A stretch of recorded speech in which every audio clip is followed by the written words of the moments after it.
The first thing that I'll advise is that look at your passion.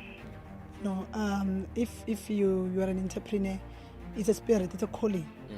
So look at the passion. If it's your passion, go for it and look for mentors. You can't do it alone. Look for mentors, look for people who inspire you and ask. Don't be afraid to ask. Ask the people who went before you. Yeah. Yes, because some of the challenges, you need somebody to advise you on how to deal with them.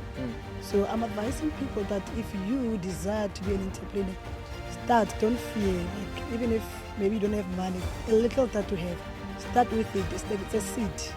Plant a seed in your business, it will grow. Now, there's a lot of people where we talk with, where we are teaching and mentoring, and they don't understand that concept, or it becomes across as quite foreign. How did that idea come through to you? Have you seen it elsewhere, or it's just something that you thought, let me just do it this way? It's called Royal Women, where we gather as women, we empower each other. Okay.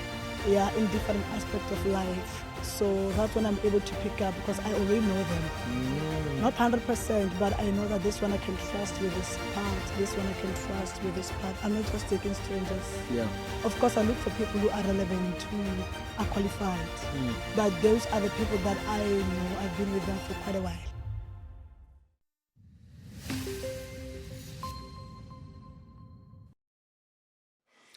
Welcome to Monetize Your Business podcast, which we are proud to be in partnership with FNB.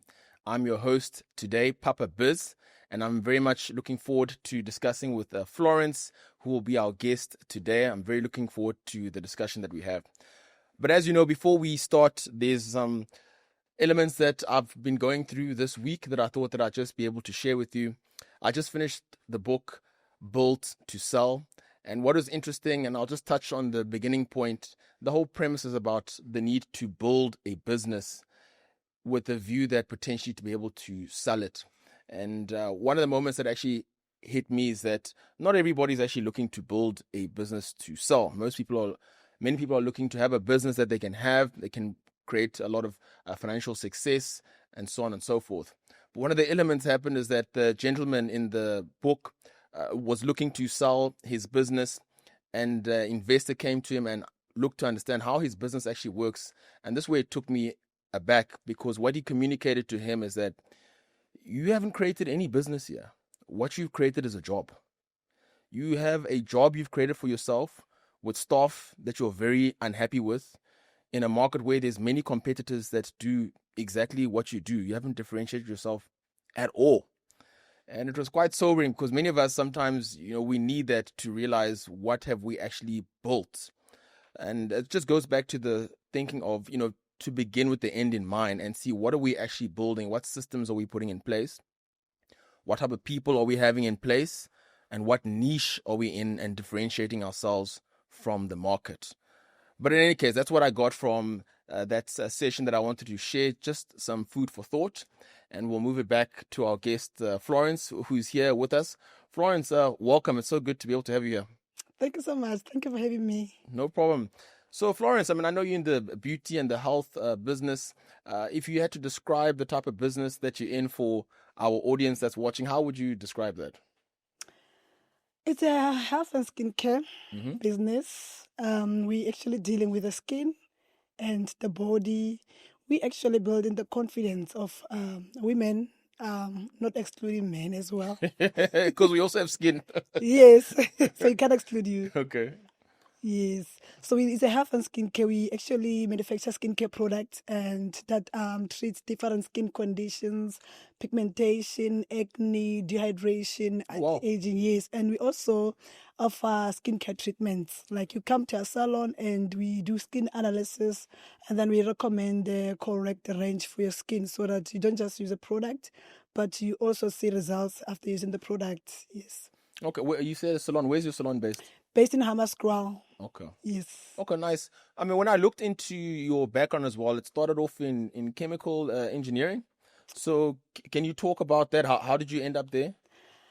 You know what? It has been a long journey. Chemical boiler making, I think it was, eh? The chemical boiler making, actually, when I finished my matric, actually when I was growing up, when I was doing grade 6, one friend of mine taught me how to plait hairs, and I started the business of plaiting hairs in my community. Okay. Not knowing that this is actually part of my purpose, actually is what I must pursue. So I was doing plaiting hairs, and I was making a lot of money. Oh, nice. But like, it was just a hobby by then. Okay. Up until I finished my matric, and when I finished matric, I was very good in mathematics. Nice. So I thought I have a distinction in mathematics. Hey, there you go. I had that mentality that just because I'm very good in mathematics and science, so I must just do like engineering, something like big, not knowing that there's a divine purpose. So I did the boiler making. Actually, I started by going to TUT and did chemical engineering. Okay. So unfortunately, drawing and some of the subjects they were not good. I was not good at, so I did not make it. I had to come back home. I got an opportunity to do chemical boiler making. Nice. So when I went for a training, I found out that I don't really like it. It's a very tough work. I mean, can you imagine? Look at these beautiful hands with a grinder and a welding. So it was tough. So, and I sat down and looked within myself, and I got an opportunity to study somatology, health and skincare. Okay. That's where I found my purpose. Oh, wow, really? Actually, boiler making was not really part of my line. But when you're looking at it, at what point did you feel that it hit you that this is not making sense for me? I need to find a way to do something different. It was very tough. Actually, I was not enjoying. Okay. I was only enjoying the day we were getting paid. Okay.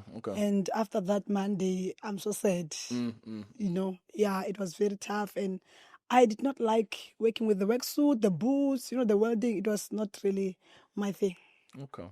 Yes. Okay. So now I wanted to check part of it as well that I'd seen is that you've mentioned before that you had your own personal skincare challenges and that led you to research. Can you tell me about that? How did you experience that?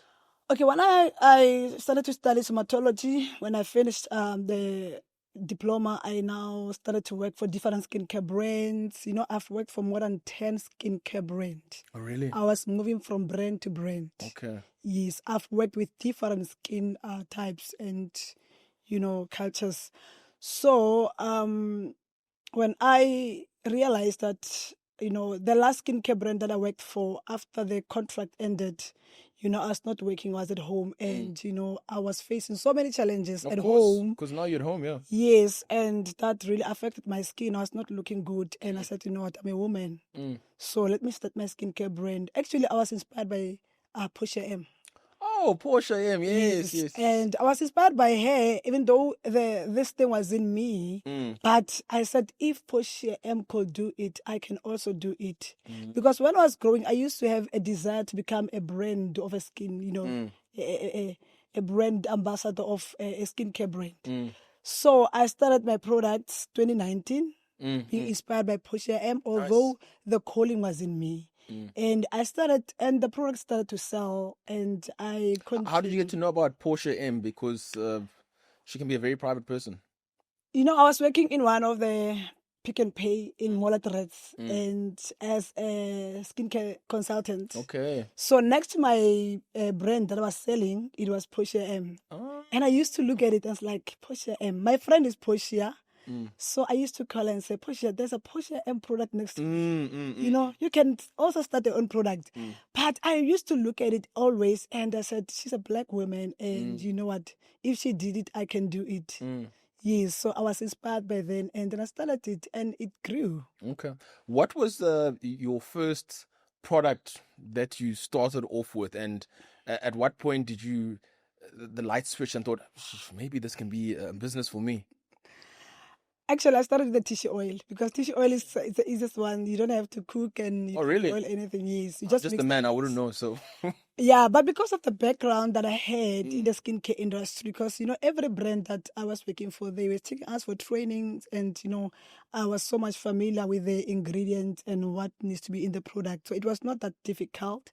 It was just the practical part that I needed, a touch up there. So I started with the tissue oil. And then when the tissue oil was selling, then I increased to other ranges, moisturizer and the face wash and the toner, the serum, so on and so on. Yes. And when you started, how did you go about selling? Where would you sell to? Who did you sell to? Was it just friends, or how did that work?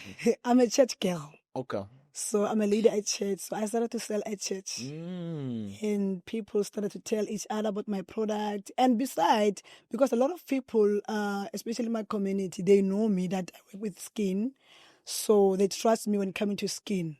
So when I started to sell and promote on social media, they started to buy because they started to trust me from the previous brands that I was working for. Yes. So yes. Then people started to buy in my community, social media, and yes. Also, you're also using social media. Yes. Okay. Okay, that's fine. Now, what I've experienced, because I get the question a lot as well from most people looking to start a business, where they say, I can't start because I don't have any money, and who will actually come and buy from me, and so on. How did you go about starting when it came to funding, etc.? I funded myself because I started with the tissue oil. I just bought some oils and mixed the oils and got somebody to do the stickers for me and bought the bottles and packaged the oils and sold. And with the money that I sold, that's when I bought the raw material for other ranges. And with me is that because I also do treatments, I also do facials. It also helps because when a person comes to do facial, obviously I have to recommend the product. The money for the facial treatments and the massages, I'm also doing massages, it helped as well to really grow.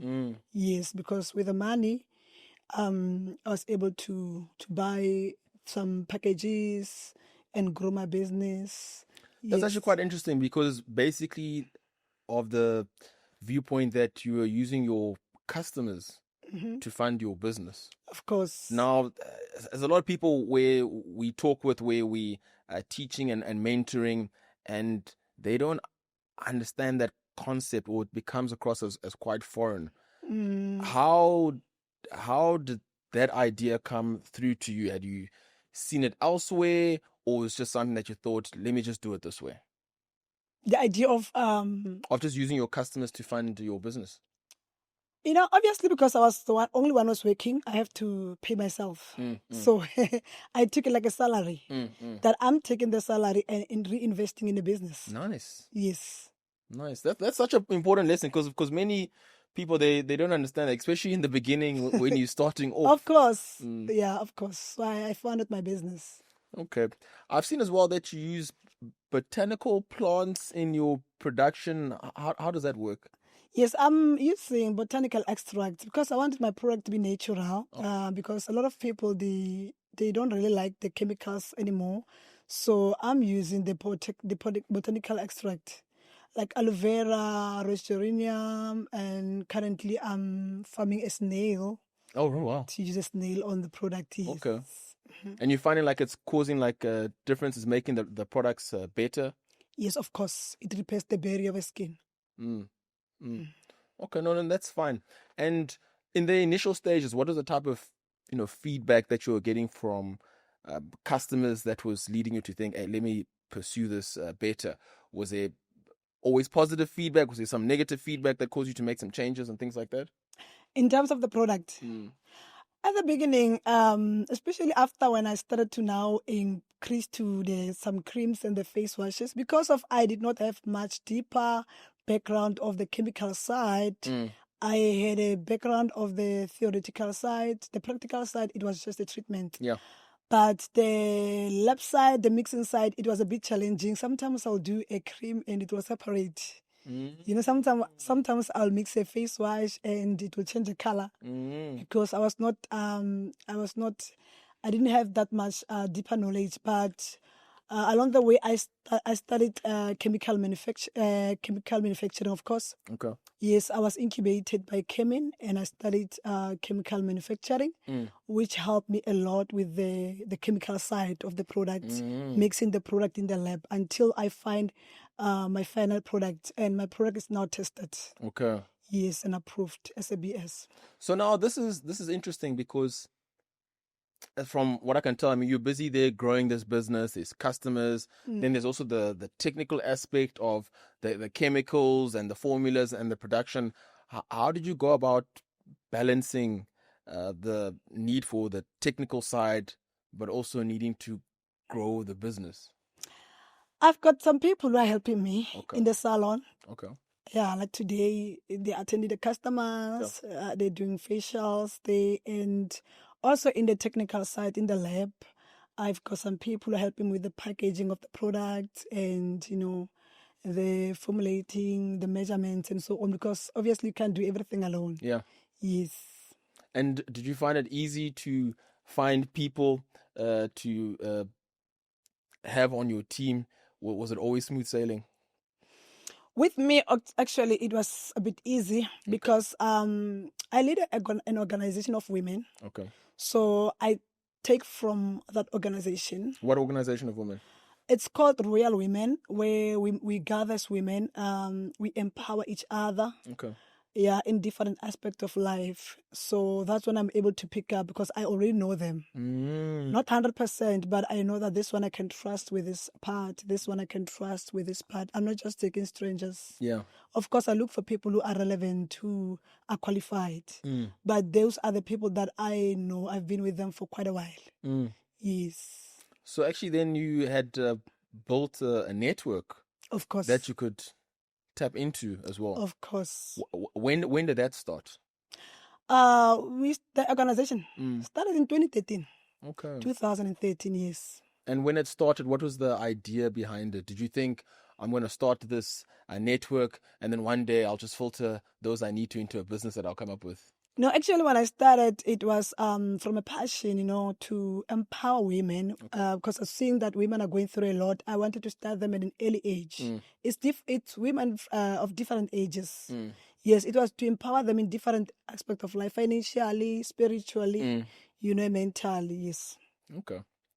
And then I saw also that you won the Gap Township Economy Awards. Can you tell us a little bit more about that?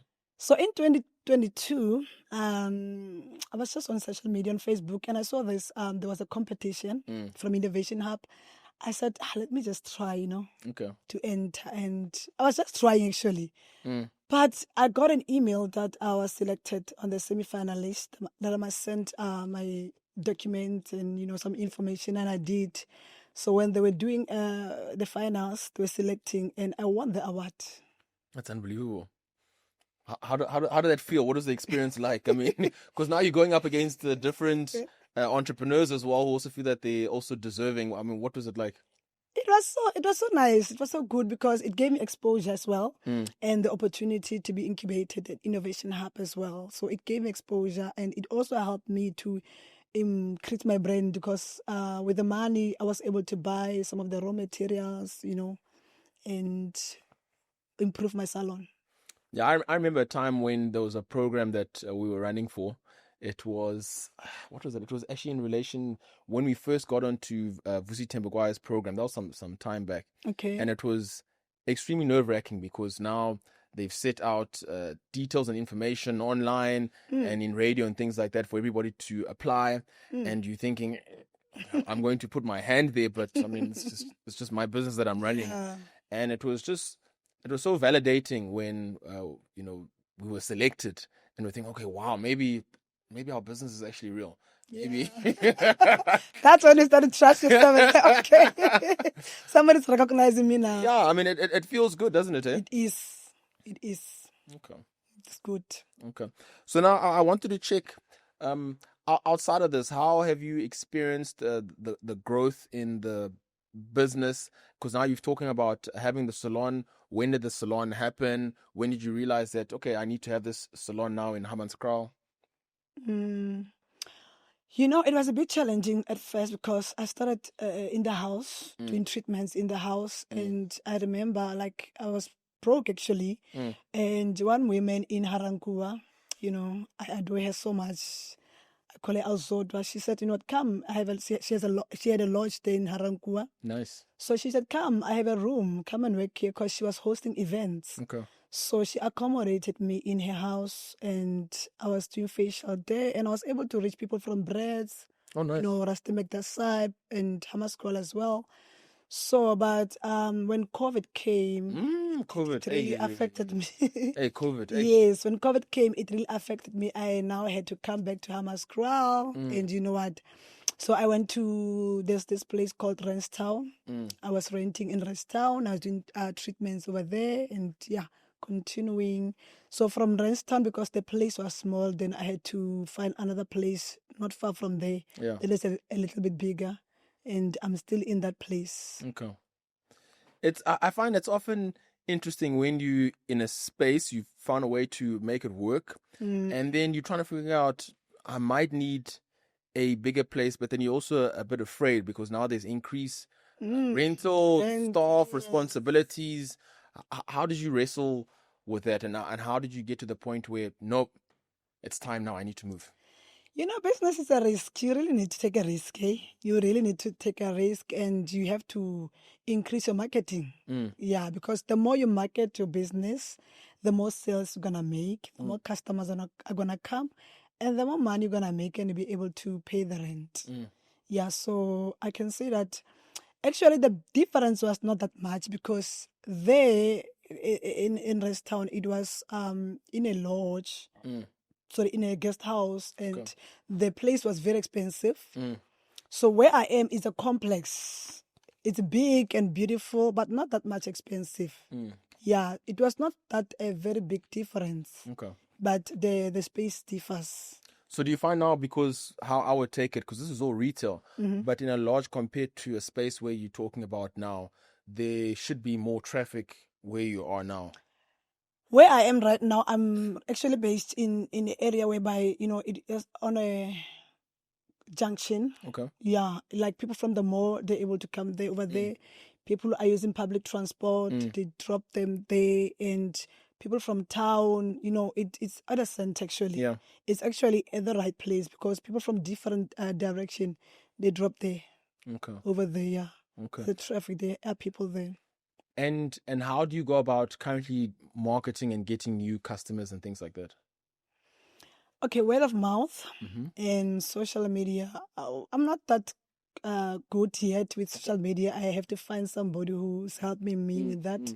Yeah, I do post, but sometimes I forget. Okay. Yeah, but word of mouth, I can say. And when people see that this person had a pigmentation and she has changed, the pigmentation is no longer there, they ask her, what are you using? Yes. And the person will be like, no, I'm doing facial at Florence, or I'm using Florence product. And, they recommend one another. Most of the times I get recommendation from the customers that comes. No, I think that's very good, because one thing I would see, we used to have stores in malls in our previous business. And it was so interesting how often we'd find where we used to be located before, there was no traffic. So we worked extremely hard to find ways to bring people, word of mouth, the service and all of that type of thing. Then when we moved into the mall, you'd find owners where, that's not my job to bring people here. That's the mall's job. That's the center's job to bring people.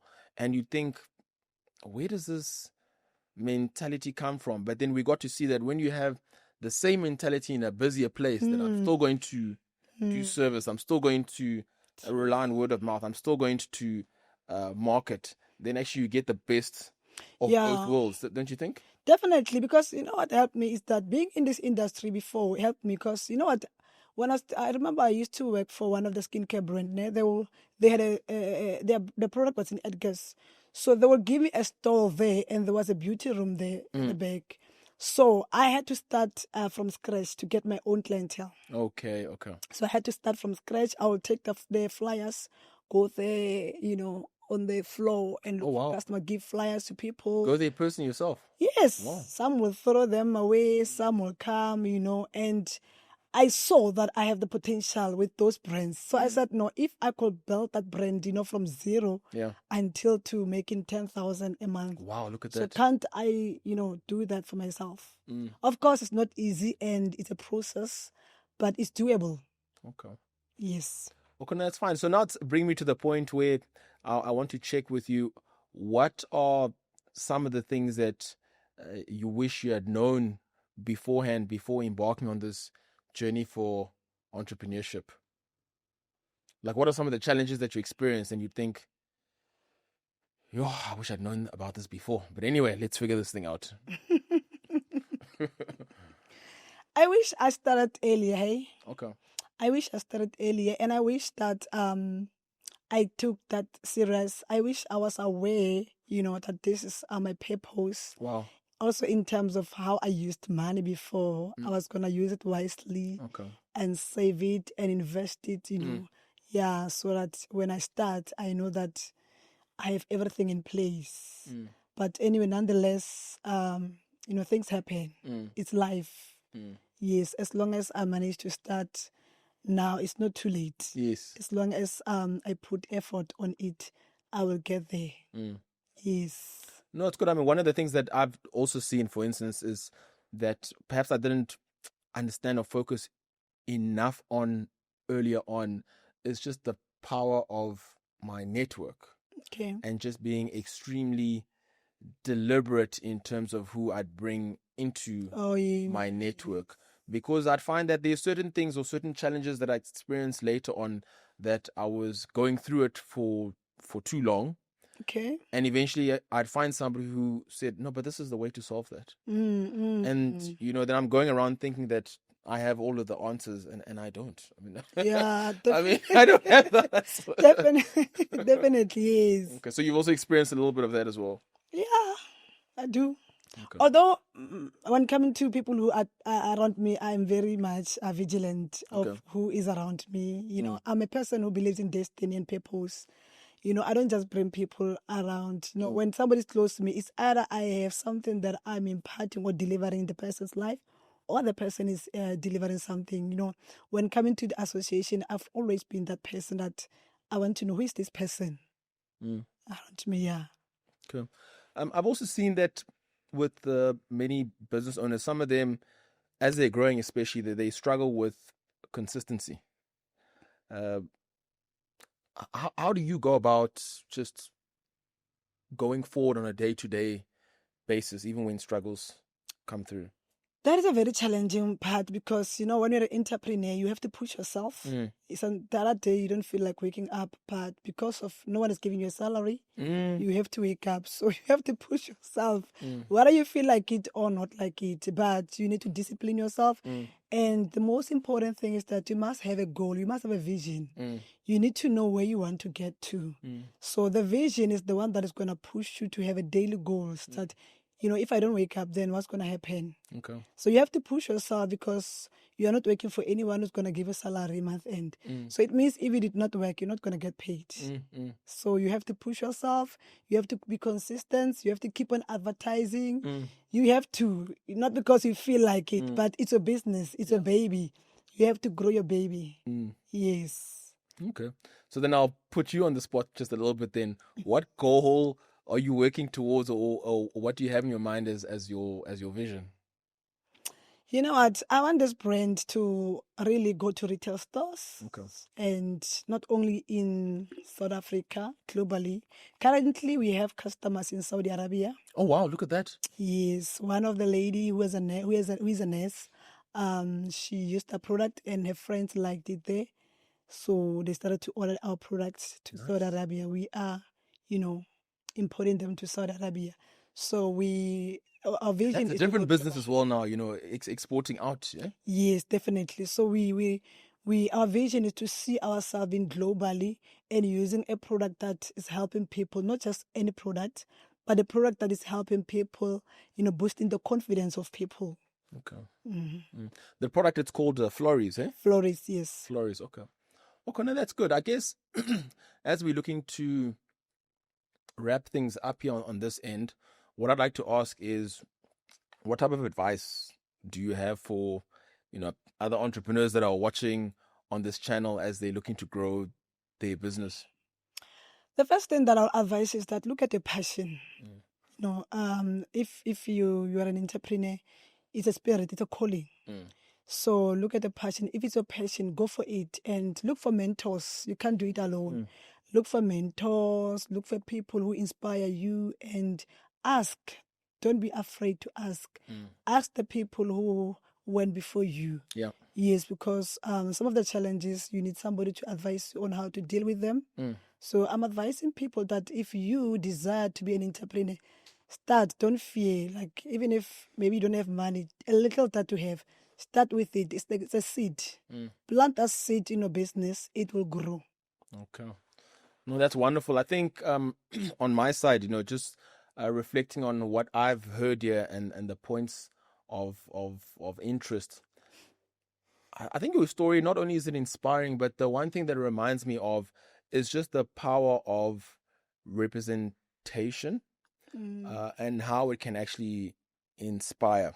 When you spoke about how you were working before and then you noticed next to you Porsche M's products, and it just got your mind starting to think a little bit differently about the way your life is going and where it can be able to go. And it ignited this thing that was actually already inside. It was already inside there. And sometimes we actually forget that just by us following our purpose and our vision, we shine a light.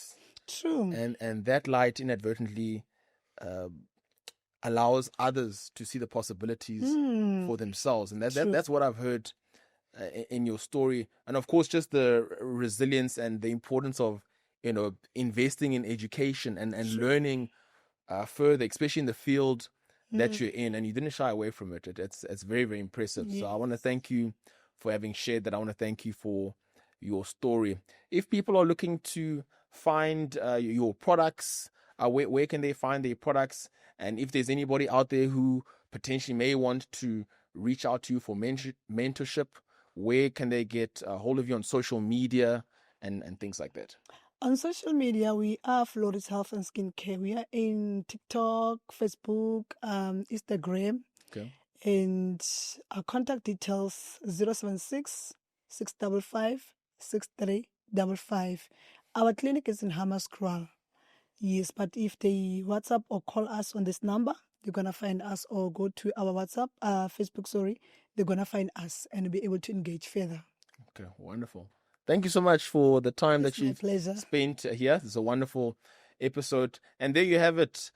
This is another episode of the Monetize Your Business podcast, which we are proud to be in partnership with FNB. We release a podcast session every week. We also, of course, have physical workshops that we have across South Africa. So make sure to follow us on social media to be able to see where we will be going through to next. We might be coming to your area very soon. Every month as well, we host a online masterclass. So be sure to follow us on social media as we tackle different topics of interest and different pain points to be able to tackle for entrepreneurs to be able to solve the problems that they're experiencing. But from there, we'd like to say goodbye, and we look forward to catching up with you again next week. Cheers.